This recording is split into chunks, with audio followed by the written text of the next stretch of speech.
그녀의 번호는 이제 내 전화기 속에 존재하지 않는다.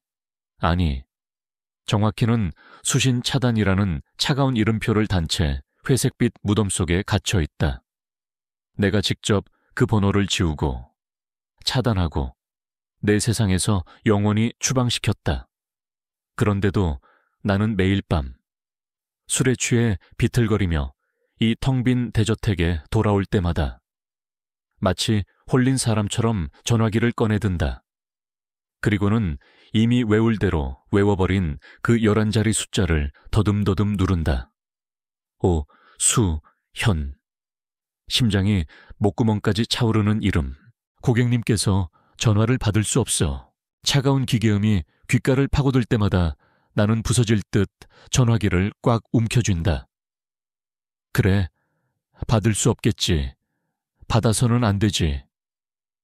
당신이 내 목소리를 다시 듣는다는 것 자체가 당신에게는 끔찍한 형벌일 테니까.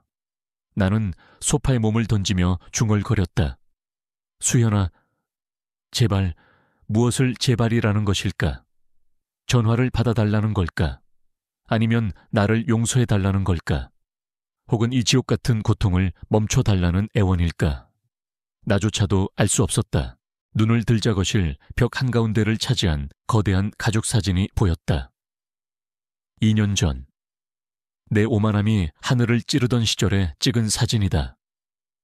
성공한 기업 회장의 위풍당당한 미소를 띤 나와 내 옆에서 그림자처럼 희미하게 웃고 있는 아내 수연, 그리고 이제는 나를 벌레 보듯 하는 아들과 딸. 모든 것이 완벽해 보였던, 그러나 속부터 썩어 문드러지고 있었던 모래성의 기록. 나는 그 사진을 향해 술병을 집어 던지고 싶은 충동을 가까스로 억눌렀다. 부서지는 것은 사진이 아니라 내 심장일 테니까.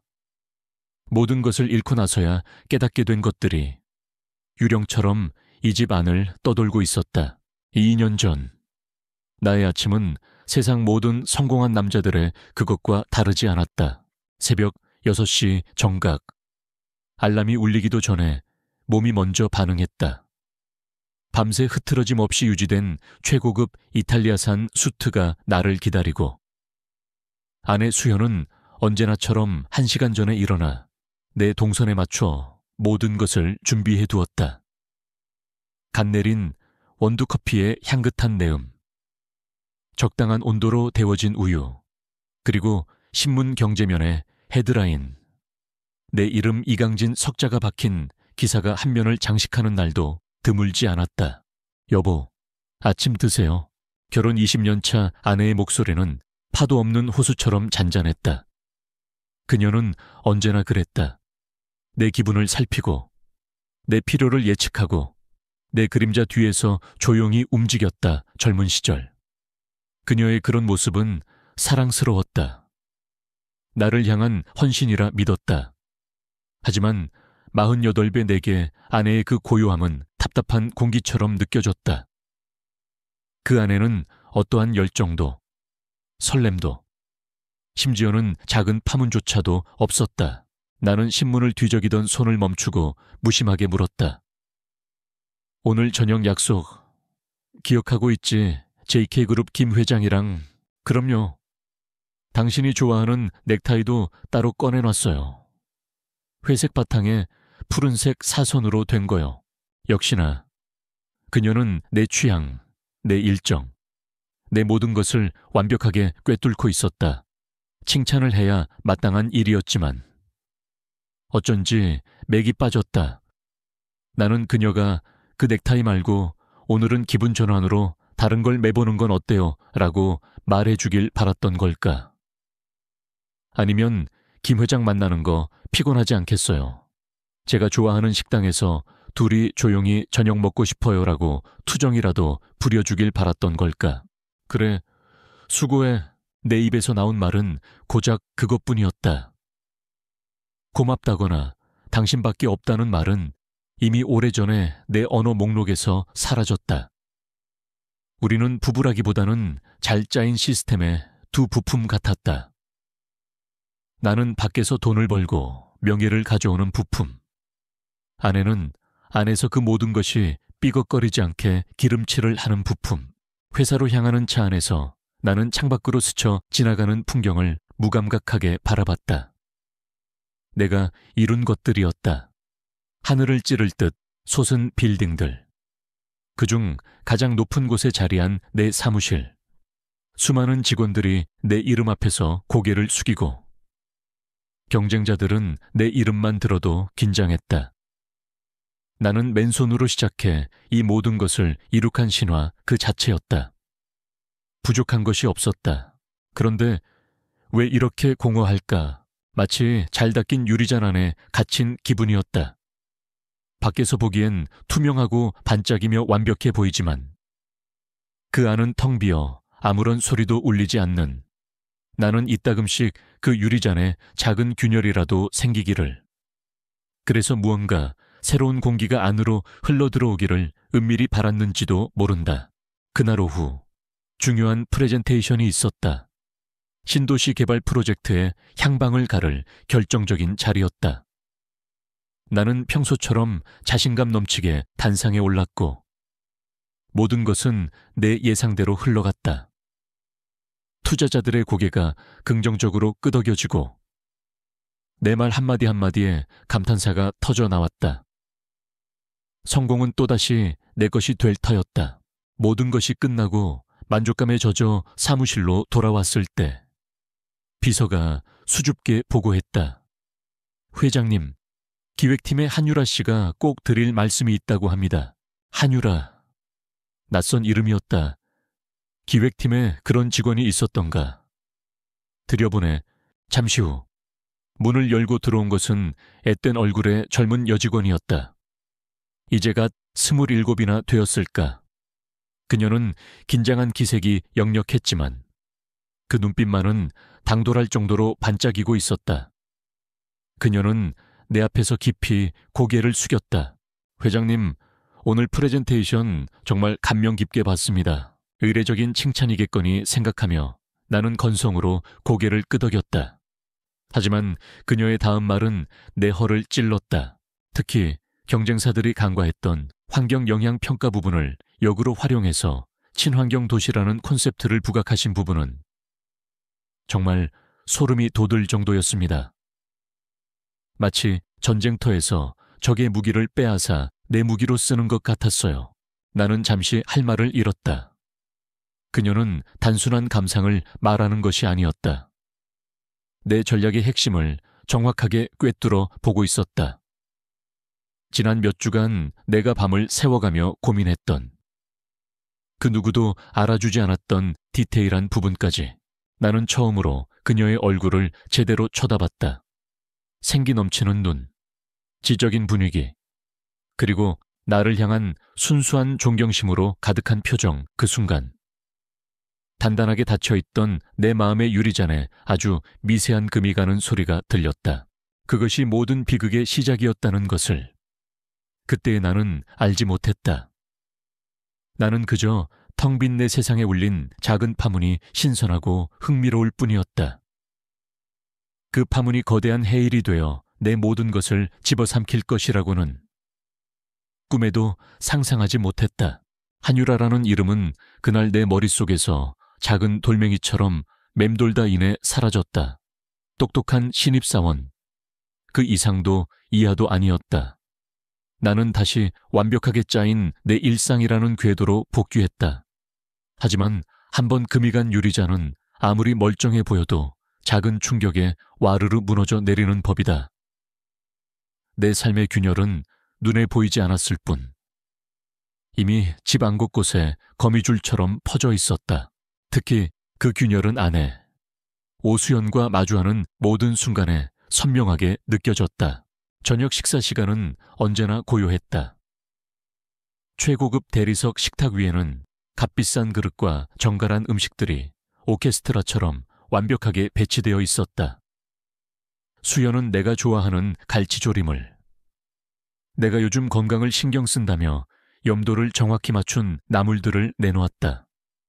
그녀는 내 대한 모든 것을 데이터처럼 축적하고 분석하여 최적의 결과물을 내놓는 유능한 관리자 같았다. 준서한테서 연락 왔어요. 다음 주에 잠깐 집에 들른다고 아들 녀석의 이야기였다. 이미 대학을 졸업하고 독립한 아들은 용건이 있을 때만 전화를 걸어왔다. 그래, 무슨 일이라던가. 글쎄요, 별말은 없었어요. 그냥 얼굴 보러 온다고. 대화는 거기서 끝이었다. 우리는 더 이상 아들의 여자친구 문제나 딸의 진로 고민에 대해 시시콜콜 이야기하지 않았다. 아이들은 자신들의 세계를 구축했고 그 세계에 우리 부부의 자리는 없었다. 아이들이라는 공통의 화제가 사라진 식탁에서 우리에게 남은 것은 침묵과 식기 부딪히는 소리뿐이었다. 나는 문득 이 여자와 마지막으로 열정적으로 대화했던 것이 언제였는지 기억을 더듬어 보았다. 우리가 함께 꿈을 꾸고 미래를 걱정하고 서로의 사소한 농담에 자지러지게 웃었던 시절, 아득하게 멀었다. 지금의 수연은 내 아내라기보다는 이강진 회장의 사모님이라는 직업에 충실한 사람처럼 보였다. 그녀의 세상은 백화점 VVIP 라운지와 자선 바자회, 그리고 이 완벽하게 관리된 집 안에서 멈춰 있는 듯했다. 어느 날 밤, 나는 일부러 그녀의 세계에 돌을 던져보고 싶어졌다. 서재에서 업무를 보고 있는 내게 그녀가 조용히 과일 접시를 들고 들어왔을 때였다. 수고가 많네요. 여보, 괜찮아. 나는 서류에서 눈을 떼고는 최대한 다정하게 물었다. 당신, 요즘은 뭐 재미있는 일 없어 매일 집에만 있는 거 답답하지 않아. 그녀는 잠시 내 질문의 의도를 파악하려는 듯 눈을 깜박였다. 그리고는 희미하게 미소 지으며 대답했다. 재미있는 일이 왜 없어요? 당신 셔츠에 보이지 않는 얼룩 찾아내서 깨끗하게 만드는 것도 재밌고, 당신이 좋아하는 음식을 새로 배우는 것도 보람있어요. 당신이 밖에서 편하게 일할 수 있도록 집을 완벽하게 유지하는 게 내 기쁨인걸요. 그 대답은 모범 답안이었지만 내가 원했던 답은 아니었다. 나는 숨이 턱 막히는 기분이었다. 그녀의 세상은 온통 나를 중심으로 돌고 있었지만 정작 그 세상의 중심인 나는 그녀의 세상 밖에 있는 이방인 같았다. 그녀는 남편 이강진을 돌보는 것에는 완벽했지만 인간 이강진의 고독과 공허함은 전혀 눈치채지 못하고 있었다. 결정적인 순간은 며칠 뒤에 찾아왔다. 내가 사활을 걸고 추진했던 오션시티 프로젝트의 최종 허가가 떨어진 날이었다.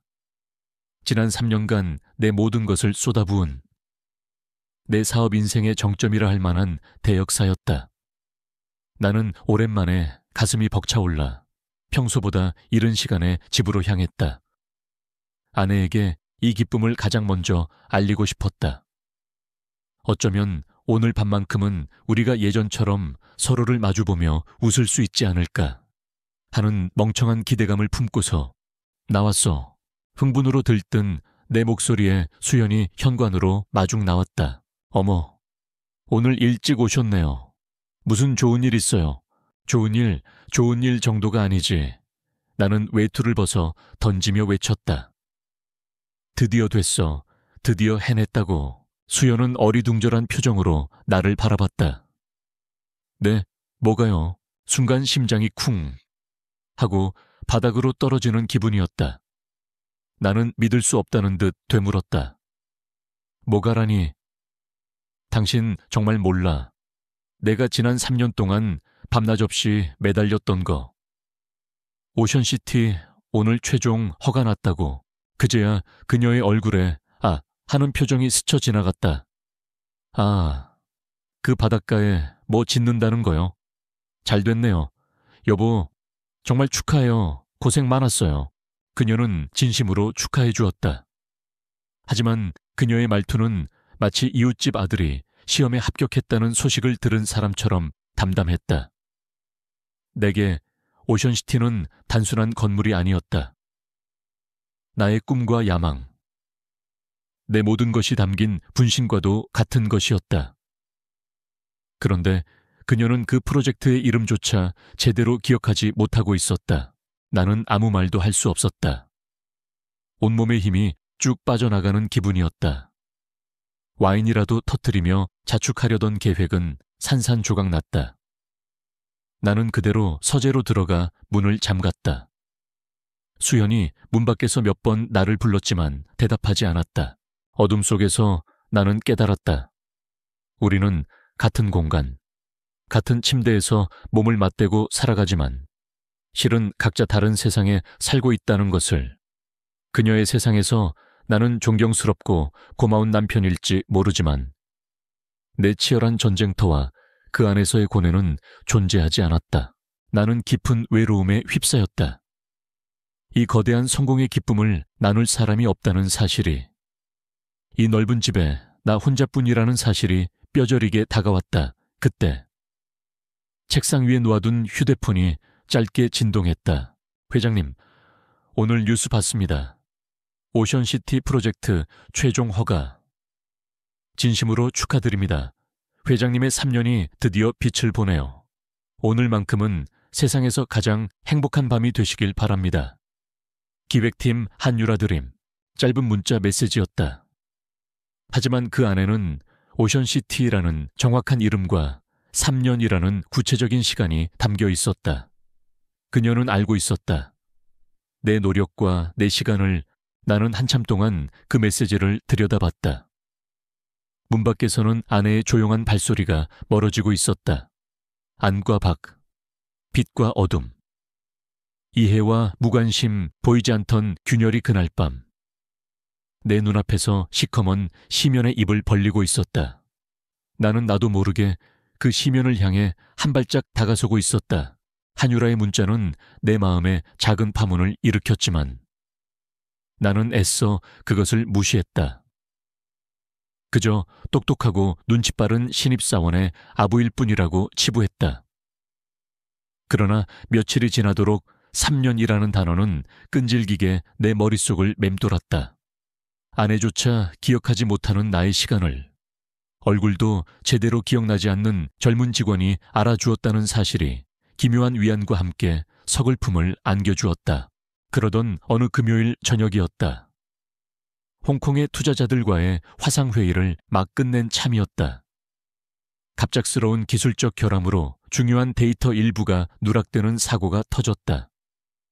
주말 동안 반드시 복구해서 월요일 아침까지 보고서를 다시 제출해야 하는 비상 상황이었다. 관련 부서 직원들은 모두 퇴근을 미루고 사무실에 남았다. 나 역시 회장실에 앉아 실시간으로 상황을 보고받으며 밤을 샐 각오를 하고 있었다. 시간이 자정을 향해 가면서 직원들의 얼굴에는 피로와 짜증이 역력했다. 하나둘씩 핑계를 대며 자리를 뜨기 시작했다. 나는 그들을 탓하지 않았다. 금요일 밤을 회사에서 보내고 싶은 사람이 어디 있겠는가. 나 역시 이 모든 것을 집어던지고 안락한 내 집으로 돌아가고 싶었다. 물론 그곳에 가도 텅 빈 공허함만이 나를 맞이할 테지만, 회장님, 잠시 들어가도 되겠습니까? 피로에 지쳐 잠시 눈을 감고 있는데. 노크 소리와 함께 익숙하지만 낯선 목소리가 들렸다. 한유라였다. 그녀의 손에는 김이 모락모락 나는 머그잔 2개가 들려 있었다. 다른 분들은 다 퇴근했는데 아직 안 갔나? 이런 상황에 저만 편하게 갈 수는 없지요. 회장님께서도 이렇게 남아서 고생하시는데요. 그녀는 내 책상 위에 조심스럽게 잔을 내려놓았다. 짙은 커피 향이 코끝을 찔렀다. 제가 제일 좋아하는 카페 원두인데 피곤하실 때 드시면 좋을 것 같아서요. 샷 추가해 드시는 것 같아서 진하게 타왔습니다. 나는 순간 멍해졌다. 내가 커피에 샷을 추가해 마시는 것을 이 직원이 어떻게 알았을까? 비서실 외에는 아무도 모르는 나의 사소한 습관이었다. 그녀는 마치 내 마음을 읽었다는 듯 수줍게 웃으며 말했다.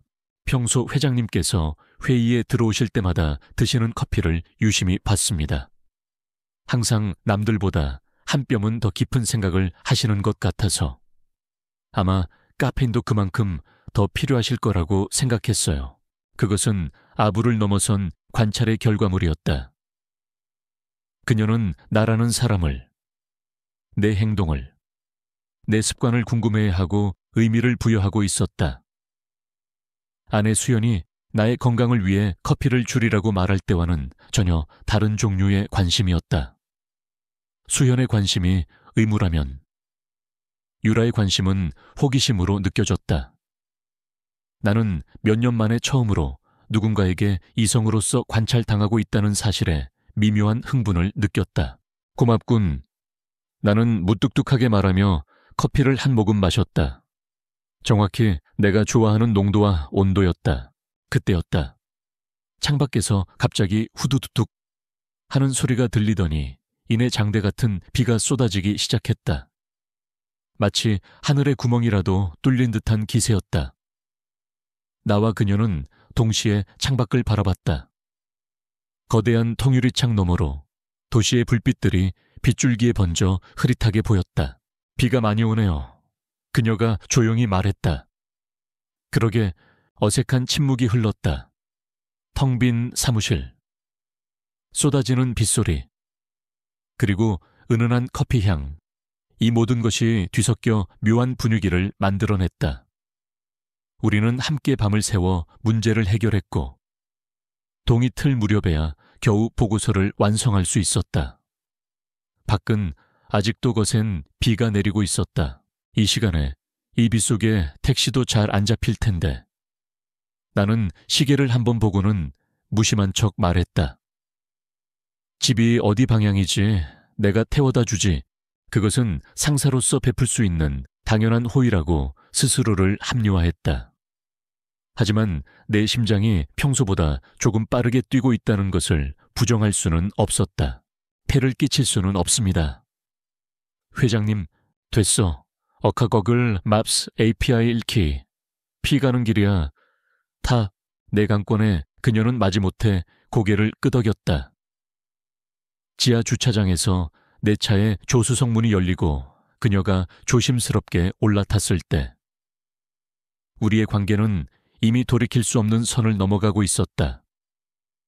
차 안에는 가죽 시트의 냄새와 그녀의 옅은 샴푸향, 그리고 아직 가시지 않은 빗물의 축축한 냄새가 뒤섞였다. 세상과 분리된 우리 둘만의 작은 공간이었다. 그녀는 자신이 사는 동네를 알려주었다. 내가 사는 부촌과는 정반대 방향에 있는 서민들이 사는 낡은 동네였다. 회장님 같은 분의 채 타보는 건 처음이에요. 그녀가 창밖을 보며 작은 목소리로 말했다. 꿈만 같아요. 꿈은 무슨... 아니에요. 저 같은 사람한테는 정말 꿈 같은 일이에요. 저는 어렸을 때부터 지독하게 가난해서 제 힘으로 꼭 성공해서 이런 멋진 차를 타는 사람이 되겠다고 다짐했거든요. 회장님처럼요. 그녀는 자신의 이야기를 담담하게 털어놓았다. 아픈 아버지와 일찍 돌아가신 어머니, 학자금 대출을 갚기 위해 온갖 아르바이트를 해야 했던 대학 시절, 그녀의 이야기에는 동정심을 유발하려는 의도적인 꾸밈이 없었다. 그저 척박한 환경 속에서도 꺾이지 않고 꿋꿋하게 살아남은 한 젊은이의 초상화가 있을 뿐이었다. 나는 그녀에게서 나의 젊은 시절을 보았다. 맨주먹으로 세상을 상대해야 했던 치열함과 절박함. 그리고 그 모든 것을 이해해 주었던 젊은 날의 수연. 하지만 지금의 수연에게서는 더 이상 그 모습을 찾아볼 수 없었다. 그녀는 너무 오랫동안 안락함에 길들여져 있었다. 차가 그녀의 집 앞에 멈춰 섰다. 불 꺼진 낡은 빌라 앞에서 내 차의 헤드라이트는 유난히 밝게 빛났다. 감사합니다. 회장님, 오늘 밤은 평생 잊지 못할 거예요. 그녀는 차에서 내리기 전 나를 똑바로 쳐다보며 말했다. 그 맑은 눈동자 안에는 존경과 감사가 뒤섞인 복잡한 감정이 담겨 있었다. 그 눈빛을 마주한 순간 나는 이 젊고 야심 있는 여자에게 더 깊이 다가가고 싶다는 위험한 욕망이 싹트는 것을 느꼈다. 그녀가 내리고 차는 다시 어둠 속을 달렸다. 빗줄기는 조금씩 잦아들고 있었다. 하지만 내 마음속에는 이제 막 새로운 폭풍우가 몰아치기 시작하고 있었다. 그것은 지루한 내 삶을 뒤흔들 아주 강렬하고 짜릿한 폭풍우였다. 그날 이후 회사라는 공간은 나에게 전혀 다른 의미로 다가왔다. 이전까지 회사가 나의 왕국이자 전쟁터였다면 이제는 비밀스러운 설렘이 숨겨진 무대가 되었다. 나는 무의식적으로 기획팀 사무실이 있는 층의 복도를 서성이거나 엘리베이터에서 한유라와 마주치기를 은연중에 기대했다. 그녀는 영리했다. 그날 이후 그녀는 내게 어떠한 개인적인 연락도 취하지 않았다. 마치 그 비 오는 날 밤의 일은 없었다는 듯. 그녀는 다시 수많은 직원 중 한 명으로 돌아갔다. 하지만 우리는 서로를 의식하고 있다는 것을 알 수 있었다. 복도에서 스치듯 마주칠 때 그녀가 나를 향해 짓는 짧은 미소와 가벼운 목례 속에는 우리 둘만이 아는 비밀의 언어가 담겨 있었다. 그녀의 그런 거리감이 오히려 내 안의 호기심과 욕망을 더욱 부채질했다. 결국 먼저 선을 넘은 것은 나였다. 나는 비서를 통해 신규 프로젝트에 대한 젊은 감각의 아이디어가 필요하다는 허울 좋은 명분을 만들어 그녀를 회장실로 불렀다. 점심이나 같이 하지. 자네의 신선한 시각이 필요해서 말이야. 우리는 회사 근처의 한적한 이탈리안 레스토랑으로 향했다. 단둘만의 첫 식사였다. 어색할 것이라는 예상과 달리 대화는 놀라울 정도로 편안하고 즐거웠다. 그녀는 내 말을 경청했고 적절한 순간에 감탄했으며 가끔은 자신의 당돌한 의견을 내놓기도 했다. 저는 회장님께서 이번 프로젝트에서 너무 안정적인 길만 택하려 하시는 것 같아 조금 아쉽습니다. 안정적인 길이라니. 네. 물론 리스크를 최소화하는 것이 기업 경영의 기본이겠지만 회장님께서는 본래 아무도 가지 않는 길을 개척해서 지금의 자리에 오르신 분이잖아요. 사람들은 회장님의 그런 도전 정신에 열광하는 것이고요. 지금의 계획은 너무 이강진답지 않아요. 그녀의 말은 내 정곡을 찔렀다. 언제부터인가 나는 새로운 도전을 하기보다는 이뤄놓은 것을 지키는 데에만 급급해졌다. 아무도 내게 그런 직언을 해주는 사람이 없었다. 임원들은 내 심기를 살피기 바빴고 아내 수연은 내 사업에 대해 아무것도 알지 못했다. 그런데 이 어린 직원이 나의 본질을 꿰뚫어 보고 있었다. 나는 불쾌하기는커녕 오히려 짜릿한 쾌감을 느꼈다. 그날 이후 우리의 업무를 빙자한 점심 식사는 일주일에 한두 번씩 이어졌다. 우리는 일 얘기로 시작해서 음악, 영화, 인생 이야기까지 나누었다. 그녀는 내가 잊고 지냈던 젊은 날의 열정을 상기시켰고 나는 그녀에게서 내가 갖고 싶었던 순수한 동경의 시선을 받았다. 나는 이 관계를 멘토와 멘티라고 정의했다. 재능 있는 직원의 성장을 돕는, 회사 발전에 기여하는 건전한 관계라고 스스로를 속였다. 집에 돌아오면 나는 다시 침묵의 세계에 갇혔다.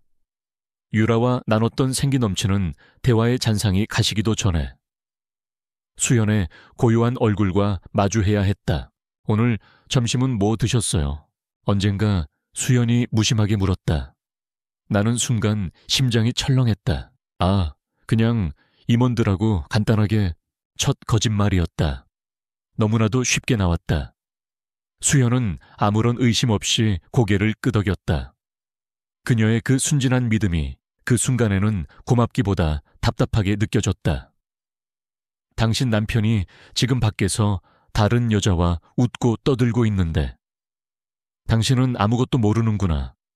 일말의 죄책감이 고개를 들었지만 그녀가 나를 좀 더 이해해 줬더라면 하는 비겁한 자기 합리화가 그 죄책감을 덮어버렸다. 유라의 독은 아주 서서히 그러나 치명적으로 내 마음에 스며들었다. 그녀는 결코 수연을 직접적으로 비난하지 않았다. 오히려 칭찬과 동정을 통해 교묘하게 수연의 이미지를 깎아내렸다. 사모님은 정말 좋으시겠어요. 회장님처럼 대단한 분이 모든 걸 다 해결해 주시니 아무 걱정 없이 편안하게 사실 수 있잖아요. 여자로서 그런 삶은 축복이죠.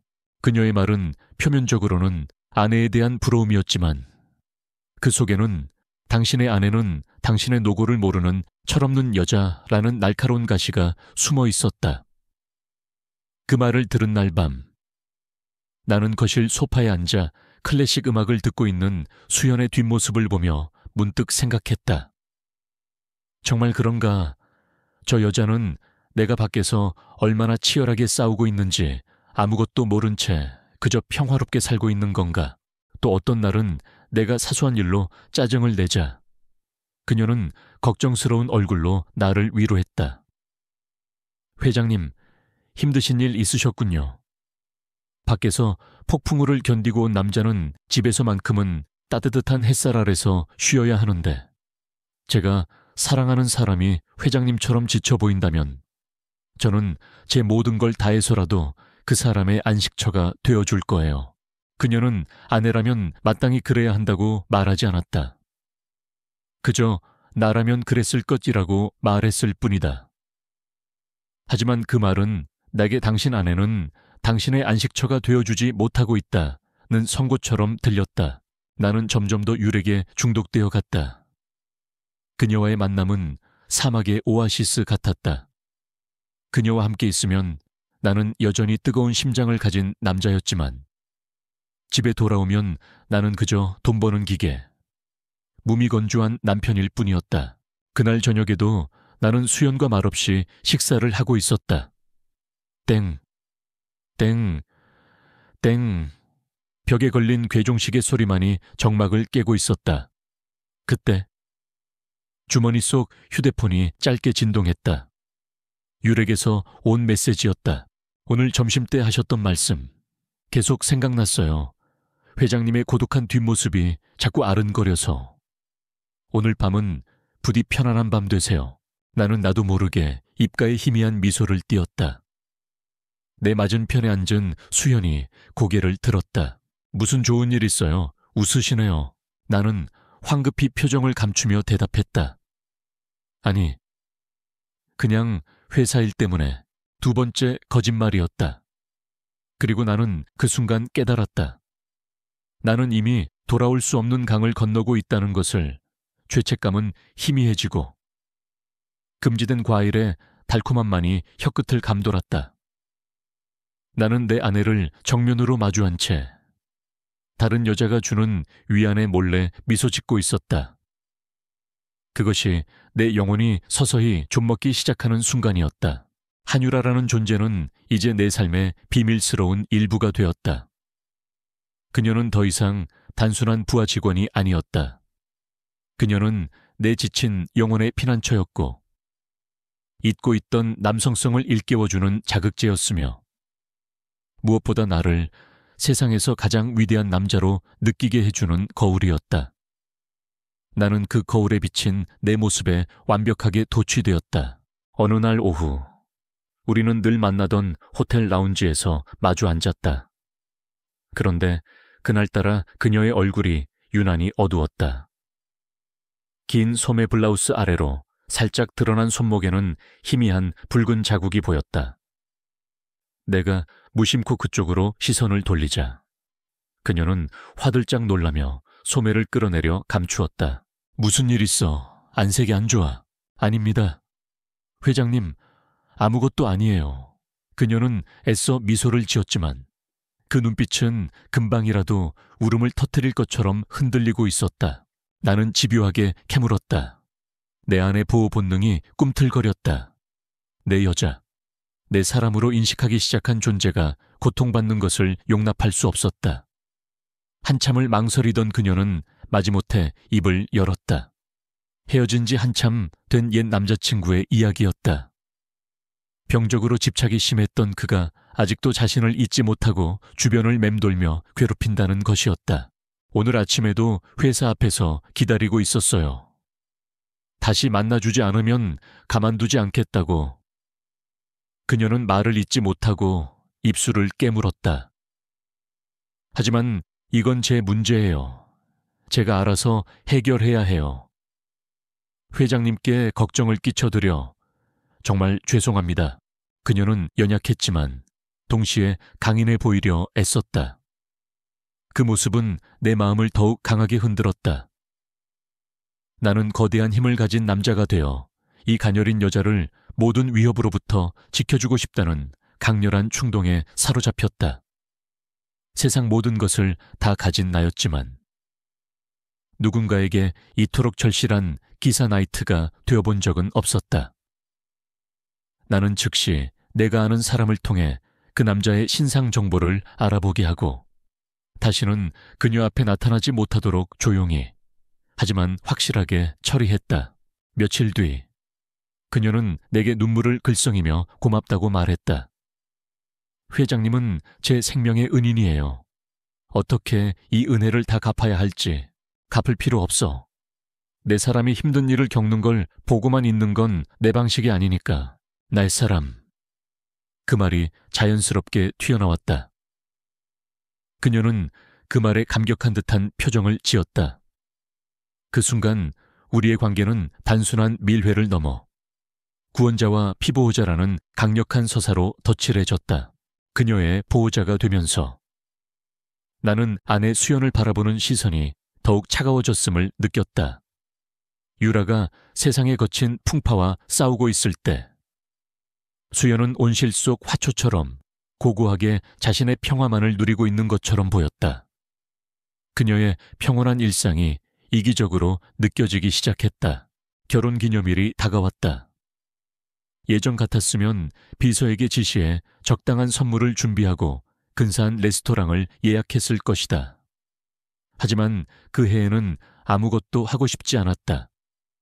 그 무렵 유라가 내게 던진 말이 귓가에 맴돌았기 때문이다. 곧 결혼기념일이시네요. 사모님께서 정말 좋아하시겠어요. 회장님 같은 분과 결혼하셨으니 매년 얼마나 로맨틱한 이벤트를 받으실까. 정말 부러워요. 그녀의 순진한 감탄사는 내게 비수처럼 꽂혔다. 로맨틱한 이벤트 수연과 나 사이에 그런 것이 존재했던가. 그녀는 언제나 값비싼 선물에는 희미하게 미소 지었지만 내가 준비한 그 어떤 것에도 열광적으로 기뻐하거나 감동하는 법이 없었다. 그녀의 반응은 언제나 잔잔한 호수 같았다. 나는 시험해보고 싶어졌다. 그해 결혼기념일에 나는 일부러 아무것도 준비하지 않고 평소처럼 퇴근했다. 혹시나 그녀가 서운해 차며 먼저 말을 꺼내주기를. 그래서 이 침묵의 관계에 작은 파문이라도 일기를 바랐는지도 모른다. 집에 도착하자 평소와 다름없는 저녁상이 차려져 있었다. 수연은 오셨어요라는 말과 함께 내 겉옷을 받아들었다. 식탁에 앉을 때까지 그녀는 결혼기념일에 대한 그 어떤 말도 꺼내지 않았다. 오늘이 무슨 날인지는 알아. 나는 결국 참지 못하고 퉁명스럽게 물었다. 그녀는 그제야 희미하게 웃으며 대답했다. 그럼요. 우리 결혼기념일이잖아요. 당신 피곤할까봐 일부러 티 안 냈어요. 밖에서 선물 샀거나 레스토랑 예약하는 번거로움 없이 그냥 집에서 편하게 쉬는 게 당신한테는 최고의 선물일 것 같아서요. 그녀의 그 배려가 나를 미치게 했다. 나는 그런 속 깊은 이해를 원한 게 아니었다. 나는 투정을, 욕심을, 나를 향한 갈망을 보고 싶었다. 나는 소리치고 싶었다. 당신은 왜 아무것도 원하지 않는 거냐고. 왜 나를 귀찮게 하지 않는 거냐고. 그날 이후 나는 수연의 모든 것을 비틀어 보기 시작했다. 그녀의 배려는 무관심으로, 그녀의 침묵은 무지함으로, 그녀의 헌신은 무미건조함으로 왜곡되었다. 나는 그녀를 하녀처럼 대하기 시작했다. 물 좀 가져와. 넥타이 똑바로 다려놓으라고 했을 텐데 오늘 반찬은 왜 이리 다 짜. 내 말투에서 부탁은 사라지고 명령만이 남았다. 그녀는 당황한 기색이었지만 군말 없이 내 요구를 따랐다. 그녀는 내가 변했다고 생각하고 그 원인을 자신에게서 찾으려 애썼다.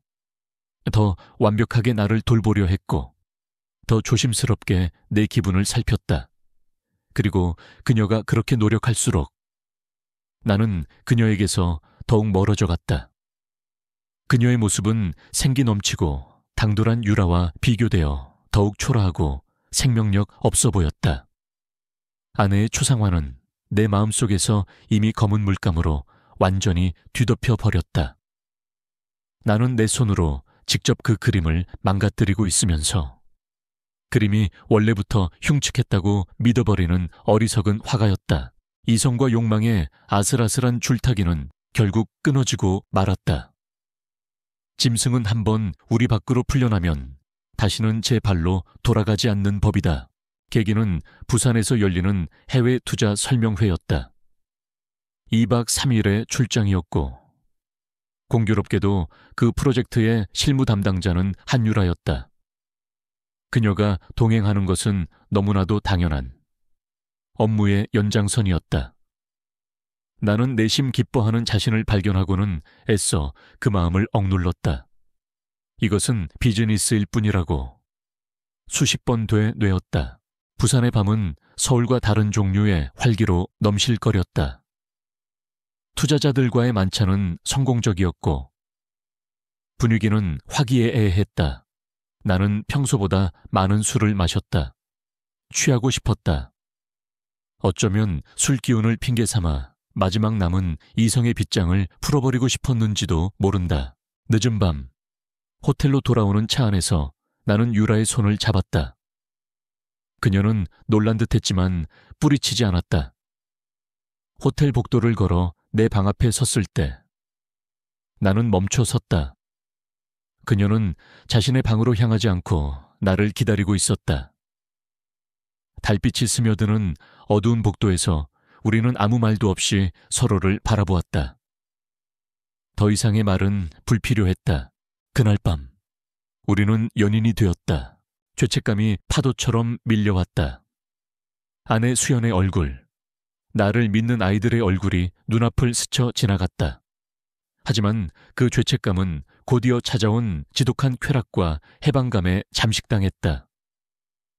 48배 나이에 나는 처음으로 사랑에 빠진 소년처럼 서툴고 열정적이었다. 잊고 있던 세포 하나하나가 깨어나는 기분이었다. 유라의 젊음과 생명력이 내게로 옮겨와 텅 비었던 심장을 다시 뛰게 만들었다. 다음 날 아침, 내 옆에서 잠든 유라의 얼굴을 보며 나는 생각했다. 이것은 실수가 아니다. 이것은 운명이다. 나는 이제야 내 인생의 진짜 주인을 만난 것이다. 서울로 돌아오는 비행기 안에서 나는 완전히 다른 사람이 되어 있었다. 나는 더 이상 죄책감에 시달리는 비겁한 남편이 아니었다. 나는 새로운 사랑을 쟁취한 당당한 남자였다. 그리고 그 사랑을 지키기 위해서라면 그 어떤 대가도 치를 수 있다고 결심했다. 집에 도착했을 때 나를 맞이하는 것은 변함없이 고요한 수연의 얼굴이었다. 예전 같았으면 그 평온함에 안도감을 느꼈을 것이다. 하지만 그날 그녀의 얼굴은 내게 역겨움을 불러일으켰다. 그녀의 존재 자체가 나의 새로운 세상을 더럽히는 오물처럼 느껴졌다. 나의 죄를 비추는 거울. 나는 그 거울을 깨부수고 싶었다. 그날 이후 나의 폭력은 언어를 넘어 행동으로 나타나기 시작했다. 나는 그녀를 더 이상 아내로 대하지 않았다. 나는 그녀를 내 집에 유능하지만 감정 없는 집사, 혹은 그 이하의 존재로 취급했다. 내일부터 내가 입을 옷은 속옷부터 양말까지 전부 침대 위에 준비해둬. 어느 날 저녁, 나는 소파에 앉아 TV를 보며 무심하게 말했다. 수현은 뜨개질을 하던 손을 멈추고 나를 바라봤다.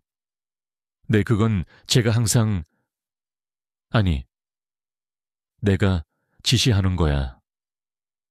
와이셔츠는 3종류, 넥타이는 5종류 이상 꺼내놔. 그날 기분에 따라 내가 직접 고를 수 있도록. 그것은 시작에 불과했다. 내가 퇴근하고 돌아오면 묻기 전에는 먼저 말 걸지 마. 피곤하니까 서재로 커피 들고 올 땐 항상 노크하고 3번 하고 들어와. 내 허락 없이는 들어오지 말고 욕조에 물 받아놔. 온도는 항상 42도로 맞추고. 나의 요구는 점점 더 노골적이고 모욕적으로 변해갔다. 나는 그녀의 노동을 당연하게 여기고 그녀의 인격을 무시했다. 나는 그녀가 나를 위해 존재하는 수많은 가구 중 하나가 되기를 바랐다. 그렇게 그녀를 철저히 비인격적인 존재로 만들어야만 유라를 향한 내 사랑이 정당화될 수 있을 것 같았다. 나의 배신이 낡고 기능이 떨어진 것을 새 것으로 교체하는 당연한 행위가 될 수 있을 것 같았다. 수연은 혼란스러워했다. 그녀의 눈에는 상처와 의문이 가득했다. 몇 번인가 그녀는 내게 이유를 물으려 했다. 여보, 혹시 제가 뭐 잘못한 거라도 있나요? 요즘 당신 너무 변했어요. 나는 싸늘하게 그녀를 쏘아보았다. 변한 건 없어. 원래 있어야 할 자리로 돌아가는 것뿐이야. 당신은 이 집의 안주인으로서 남편이 밖에서 편하게 일할 수 있도록 내조하는 역할에만 충실하면 돼. 그게 당신이 할 일이야. 그녀는 더 이상 아무 말도 하지 못했다. 그저 창백해진 얼굴로 입술을 깨물 뿐이었다. 그녀의 그 순종적인 모습이 나를 더욱 화나게 했다. 왜 반항하지 않는가? 왜 소리치지 않는가? 당신의 그 무기력함이 바로 내가 당신을 떠나는 이유라고. 나는 속으로 외쳤다. 나는 내 손으로 직접 내 아내를 하녀로 만들고 있었다. 그녀의 자존심을 조각내고 그녀의 영혼에 상처를 입히면서 나는 기이한 만족감을 느꼈다. 내 안의 야수는 이제 완벽하게 풀려났다.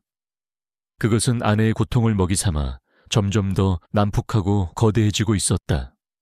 그리고 나는 그 야수의 등 위에서 세상을 다 가진 듯한 착각에 빠져 있었다. 시간이 흐를수록 나는 한유라라는 늪에 더 깊이 빠져들었다. 아내를 하녀처럼 취급하는 나의 행동은 죄책감을 덜어주는 마약이 되었고 유라와의 밀회는 그 마약의 효능을 극대화하는 각성제였다. 나는 두 개의 세상을 위태롭게 오가며 내가 모든 것을 통제하고 있다고 착각했다. 하지만 진짜 통제권을 쥔 것은 내가 아니라 내 손바닥 위에서 세상을 내려다보고 있던 한유라였다. 그녀는 때가 되었음을 직감했다. 장기판의 모든 말이 놓이고 왕을 잡기 위한 마지막 장군을 부를 시간이었다. 어느 날 밤 유렉에서 전화가 걸려왔다. 서재에서 업무를 보는 척하며 그녀와 메시지를 주고받던 중이었다. 그녀의 목소리는 전화기 너머에서도 느껴질 정도로 심하게 떨리고 있었다. 흐느낌에 가까운 목소리였다. 회장님, 저 어떡해요? 나는 심장이 덜컥 내려앉았다. 또 그 옛 남자친구가 나타난 것인가? 나는 당장이라도 달려갈 기세로 물었다. 무슨 일이야? 유라야. 어디야 지금? 아니에요. 오지 마세요. 이건 회장님께서 아시면 안 되는 일이에요. 그녀의 말은 오히려 내 불안을 증폭시켰다. 나는 그녀를 닥달했고 결국 우리는 늘 만나던 한적한 공원 주차장에서 만나기로 했다. 차 안에 마주 앉은 그녀의 얼굴은 눈물로 범벅이 되어 있었다. 그녀는 내 얼굴을 제대로 쳐다보지도 못한 채 가방에서 작은 종이 한 장을 꺼내 내밀었다. 산부인과에서 발급한 임신 확인서였다. 세상이 멈췄다. 나는 한동안 아무 말도 할 수 없었다. 내 아이, 유라의 뱃속에 내 아이가 자라고 있었다. 48배 나이에 다시 아버지가 된다는 사실은 충격과 함께 기묘한 황홀감을 안겨주었다. 그것은 나의 건재함을, 나의 남성성을 증명하는 최고의 훈장처럼 느껴졌다. 하지만 유라는 고개를 숙인 채 어깨를 떨고 있었다. 죄송해요. 회장님, 제가 다 망쳤어요. 회장님 인생에 씻을 수 없는 오점을 남겼어요. 그녀는 흐느끼며 말했다. 저는 이 아이 절대 낳을 수 없어요. 회장님 가정을 파괴하면서까지 제 욕심을 채울 수는 없어요. 조용히 제가 알아서 정리할게요. 그냥 못 본 걸로 해주세요. 그녀는 내게서 확인서를 빼앗아 찢어버리려는 듯한 제스처를 취했다. 나는 다급하게 그녀의 손을 붙잡았다. 무슨 소리야? 그 아이는 내 아이이기도 해. 네가 뭔데 마음대로 정리해. 그럼 어떡해요? 그녀가 처음으로 내게 소리쳤다. 눈물이 비 오듯 쏟아졌다. 제가 사모님 자리를 뺏기라도 하란 말이에요. 저는 그런 파렴치한 여자가 아니에요. 차라리 제가 멀리 떠나서 회장님 모르게 혼자 나아 기를게요. 그것밖에는 방법이 없어요. 그녀의 눈물 젖은 연극은 완벽했다. 그녀는 자신을 희생해서라도 나와 내 가정을 지키려는 비련의 여주인공이었다. 그녀의 그 희생 정신은 내게 비수처럼 날아와 양심을 찔렀다. 이토록 나를 사랑하고 내 아이까지 가진 여자를 내가 어떻게 불행하게 만들 수 있단 말인가. 그 순간 내 머릿속에 모든 분노는 단 한 사람, 아내 오수연을 향했다. 수연이야말로 내 행복을 가로막는 가장 큰 장애물이었다. 내 아이의 미래를 가로막는 걸림돌이었다. 그녀의 존재 자체가 죄악처럼 느껴졌다. 나는 유라를 내 품에 안고 달랬다. 걱정하지 마. 내가 다 책임질게.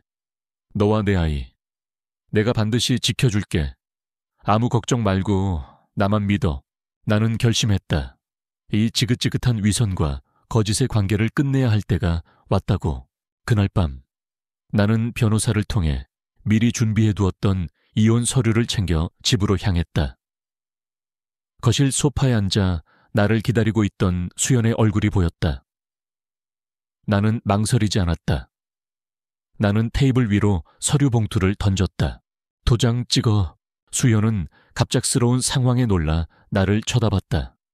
그녀는 떨리는 손으로 봉투를 열어 서류를 확인했다. 그녀의 얼굴이 새하얗게 질려갔다.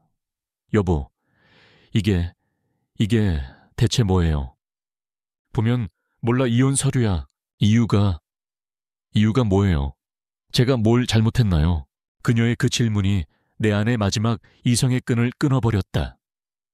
잘못 이제 와서 뭘 잘못했냐고 나는 광기 어린 웃음을 터뜨렸다. 잘못, 당신 존재 자체가 잘못이야. 당신은 단 한 번도 나한테 진짜 아내였던 적이 없어. 당신은 그저 내 성공에 기생해서 안락한 삶을 누리는 인형에 불과했다고. 당신처럼 차갑고 재미없고 열정이라고는 찾아볼 수 없는 여자랑 사는 게 지난 20년간 나한테 얼마나 큰 고통이었는지 알아. 나는 유라가 했던 말들, 내가 마음속으로 되뇌었던 비난들을 모두 쏟아냈다. 그것은 나의 진심이라기보다는 내 행동을 정당화하기 위한 자기 최면에 가까웠다. 수연은 아무런 대꾸도 하지 않았다.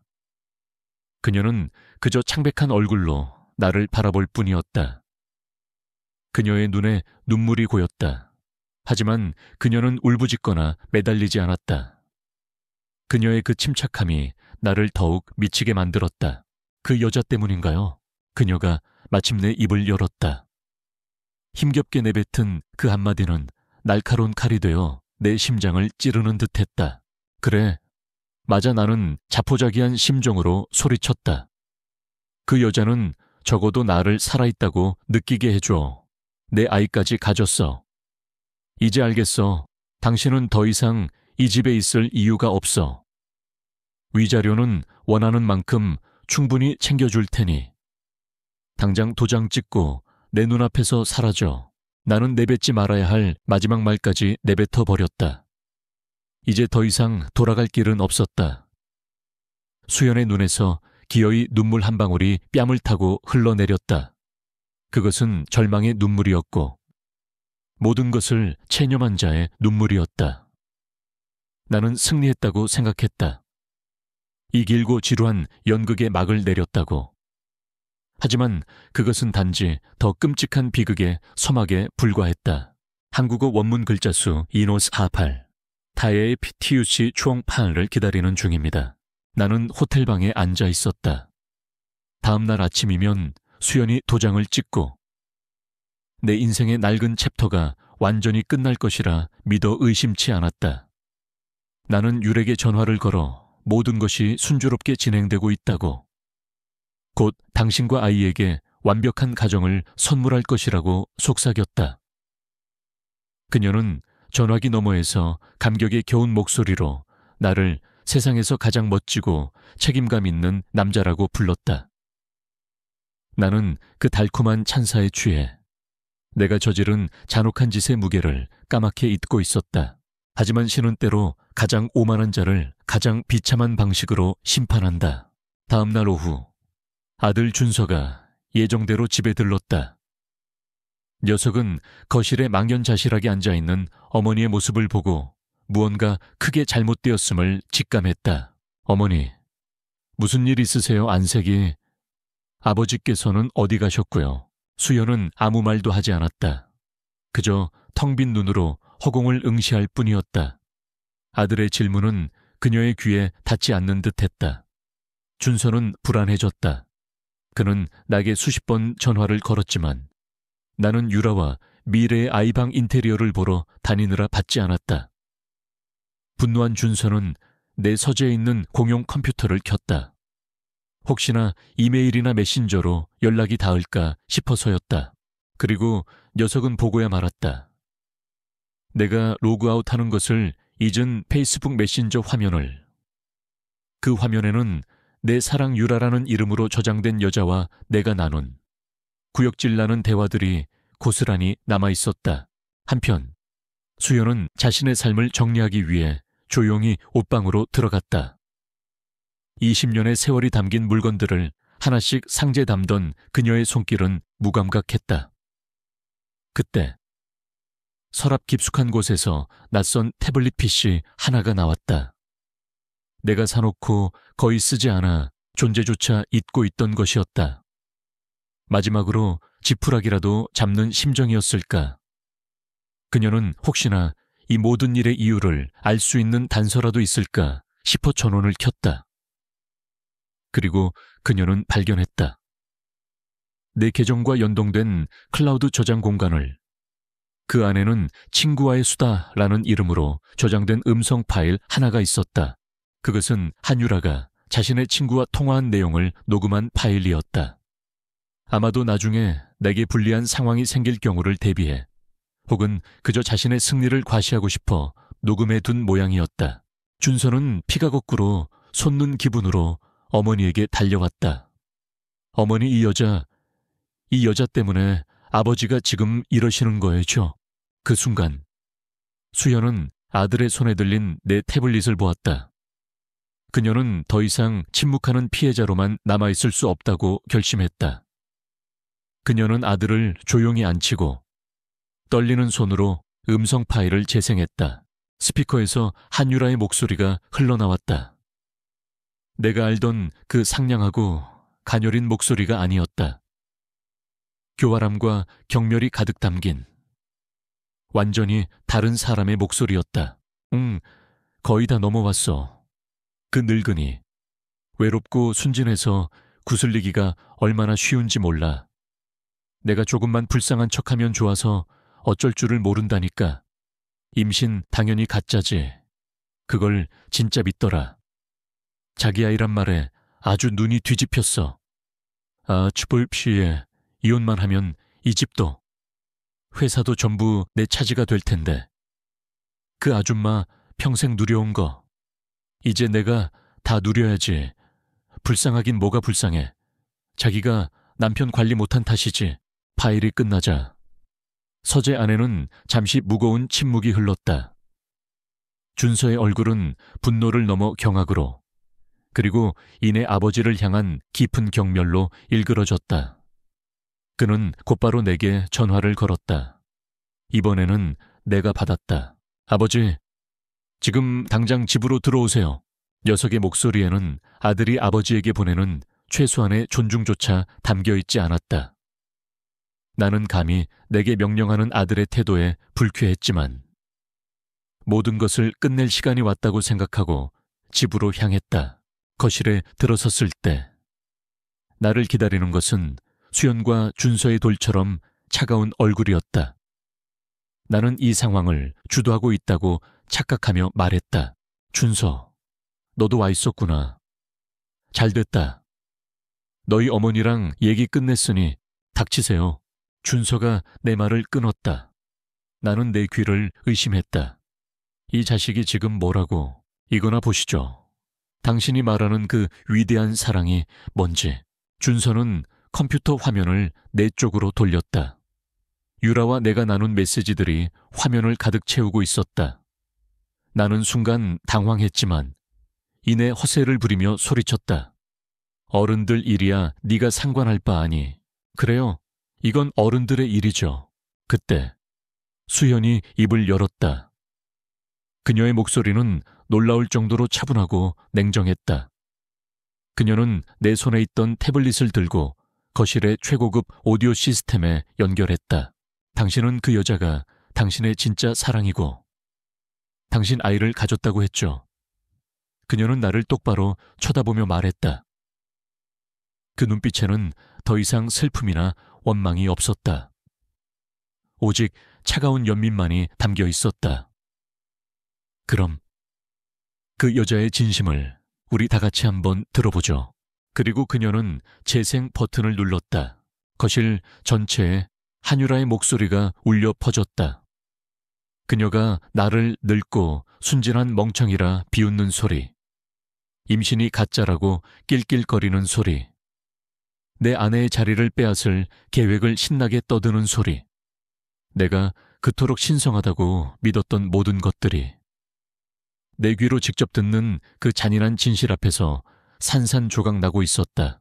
나의 세상이 무너져 내렸다. 나는 위대한 사랑을 쟁취한 기사가 아니었다.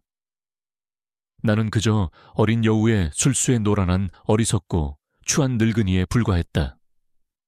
내 자존심, 내 오만함, 내가 쌓아 올린 모든 것이 한순간에 먼지가 되어 사라졌다.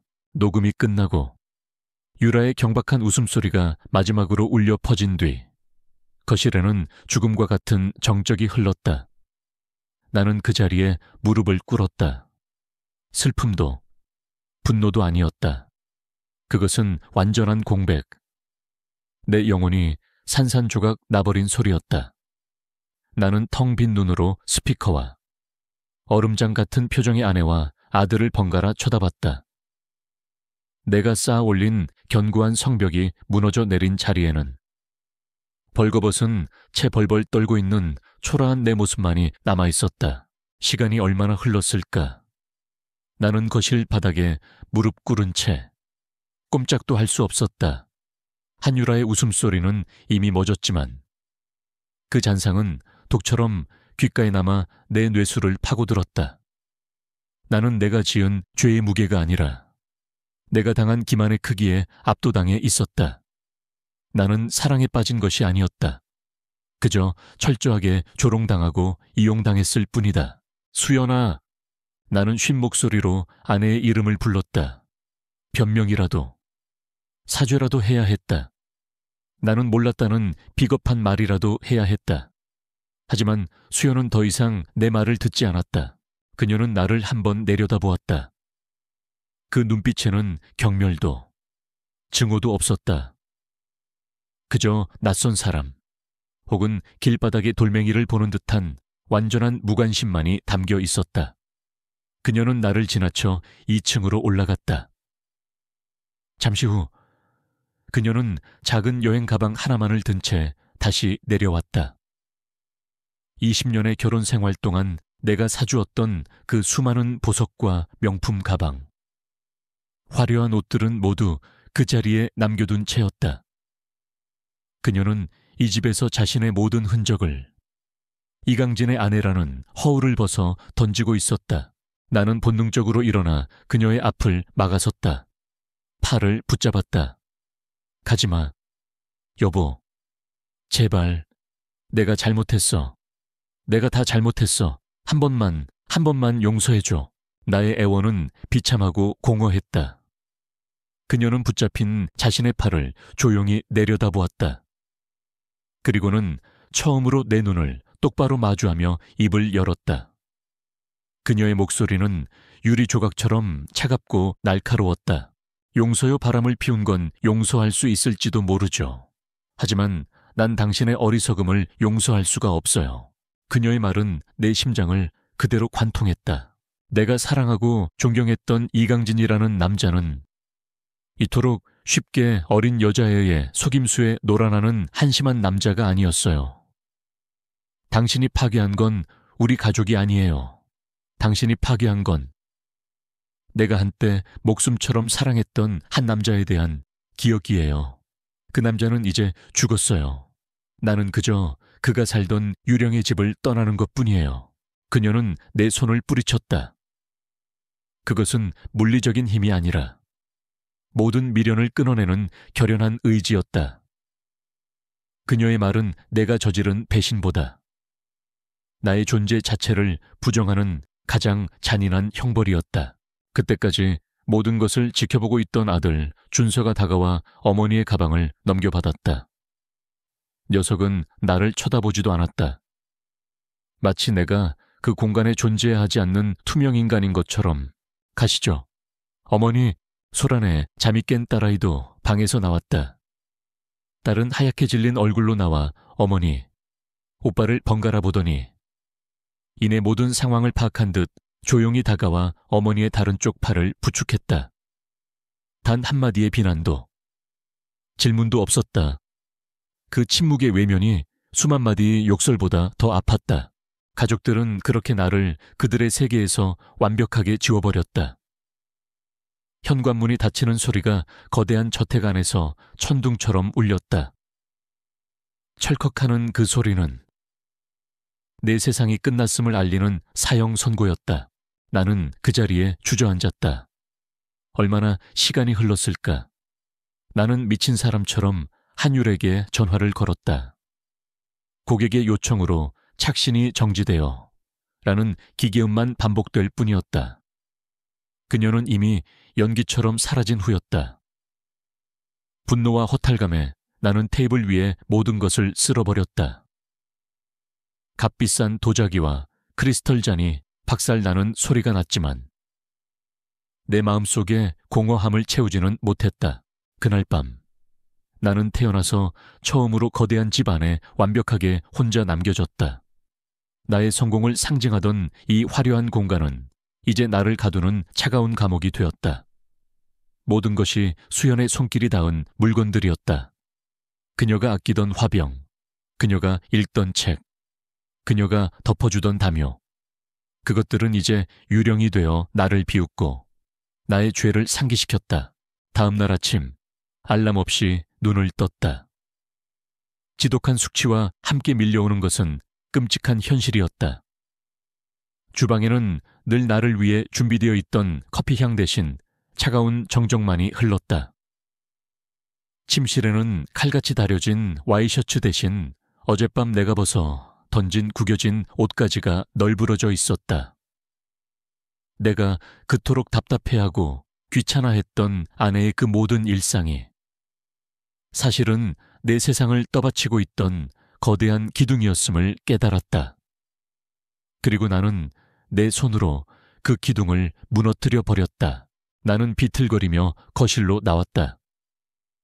어젯밤 내가 그토록 오만하게 던졌던 이혼 서류가 바닥에 떨어져 있었다. 나는 떨리는 손으로 그것을 주워 들었다. 아내 오수연의 서명란은 당연하게도 텅 비어 있었다.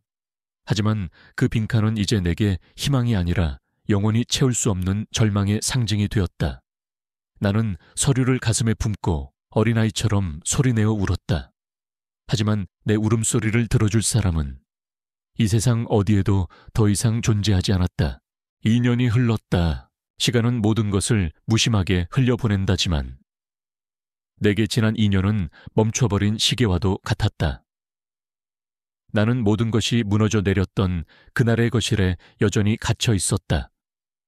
육신은 살아 숨쉬고 회사는 기계처럼 돌아가고 계절은 창밖에서 부지런히 바뀌었지만 나의 영혼은 그날 죽었다.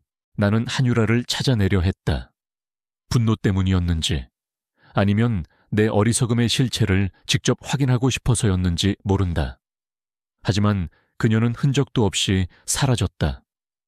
마치 처음부터 존재하지 않았던 신기루처럼. 그녀가 남기고 간 것은 내 인생의 폐허뿐이었다. 회사는 전문 경영인에게 맡겼다.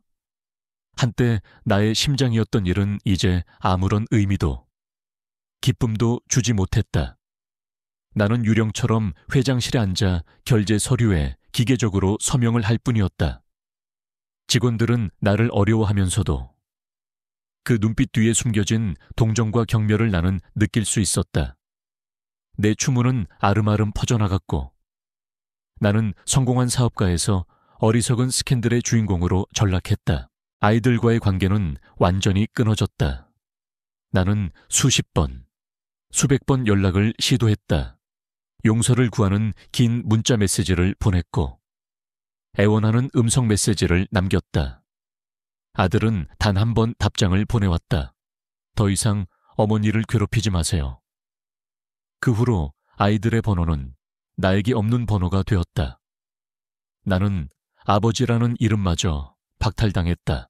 이 거대한 저택은 나의 무덤이 되었다. 청소부가 일주일에 3번씩 와서 먼지 하나 없이 관리했지만 집 안에는 생기 대신 죽음의 냉기만이 감돌았다. 나는 밤마다 술에 의지하지 않으면 잠을 이룰 수 없었다. 술에 취하면 나는 집 안을 떠돌았다. 수현의 손길이 닿았던 주방 조리대, 그녀가 좋아하던 창가의 흔들의자, 그녀의 채취가 희미하게 남은 옷방. 나는 유령처럼 그녀의 흔적을 더듬으며 내가 무엇을 잃어버렸는지 고통스럽게 되새김질했다. 그러던 어느 날 대학 동창에게서 연락이 왔다. 그는 강릉의 한 해변 도시에 살고 있었다. 안부를 묻는 그의 말끝에 무심한 한마디가 섞여 나왔다. 아, 자네 부인 말이야. 얼마 전에 여기서 우연히 봤네. 작은 도에 공방을 열었더군. 꽤 유명해졌어. 잡지에도 실리고 심장이 멎는 듯했다. 나는 떨리는 손으로 인터넷에 강릉도예가 오수연을 검색했다. 그리고 나는 그녀를 보았다. 작은 지역 잡지의 인터뷰 기사 속에서였다. 사진 속의 그녀는 내가 알던 오수연이 아니었다. 화장기 없는 얼굴에 수수한 작업복 차림이었지만 그 표정은 내가 지난 20년간 단 한 번도 본 적 없었던 평온함과 충만함으로 빛나고 있었다. 그녀는 흙으로 빚은 투박한 찻잔을 두 손에 들고 희미하지만 분명한 미소를 짓고 있었다. 기사에는 이렇게 쓰여 있었다. 자신의 이름을 되찾은 예술가. 오수연 씨는 흙을 만지며 비로소 자신의 삶을 살게 되었다고 말한다. 자신의 이름을 되찾은, 자신의 삶을 살게 된 그 문장들이 내 가슴을 갈갈이 찢어 놓았다. 나는 그녀의 행복을 빌었던가 아니다.